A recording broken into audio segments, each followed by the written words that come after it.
আসন্ন বর্ষাকে সামনে রেখে এখন থেকেই মশক নিধনে ঢাকা দক্ষিণ সিটি কর্পোরেশন, জানালেন প্রশাসক শাহজাহান মিয়া। বলেন, এবার মশক নিধন অভিযানে ঢাকা দক্ষিণ সিটি কর্পোরেশনের ভবনগুলো আওতায় আসবে।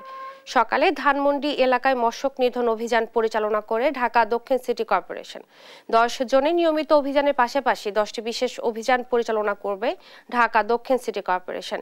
এ সময় ধানমন্ডি এলাকায় পয় নিষ্কাশন ব্যবস্থা ঢেলে সাজার কথাও বলেন এলজিডি মন্ত্রণালয়ের সচিব রেজাউল মাকসুদ জাহিদি।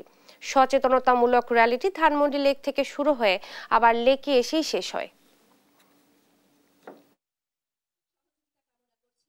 ঢাকা সিটির আমাদের দক্ষিণ সিটির আওতায় 10টি জোন আছে। 10টি জোনে আমরা 10টা বিশেষ কার্যক্রম নিব এবং আমাদের যে নিয়মিত কার্যক্রম সেটাও অব্যাহত থাকবে, কারণ এতে বোঝা যাচ্ছে যে আমাদের কোনো রকম শৈথিল্যতা নেই। আমরা সিদ্ধান্ত নিয়েছি যে ঢাকা শহরকে একটা মাস্টার প্ল্যানের আওতায় আমরা প্রত্যেকটি এরিয়াতে আমরা অ্যাক্টিভেটেড স্ল্যাশের মাধ্যমে অত্যাধুনিক পদ্ধতিতে আমাদের এই পয় নিষ্কাশনটা আমরা নিয়ে ট্রিট করে আমরা এটার ব্যবস্থা নিচ্ছি, যেটা আপনারা জানেন দাসেরকান্দিতে আমরা করেছি।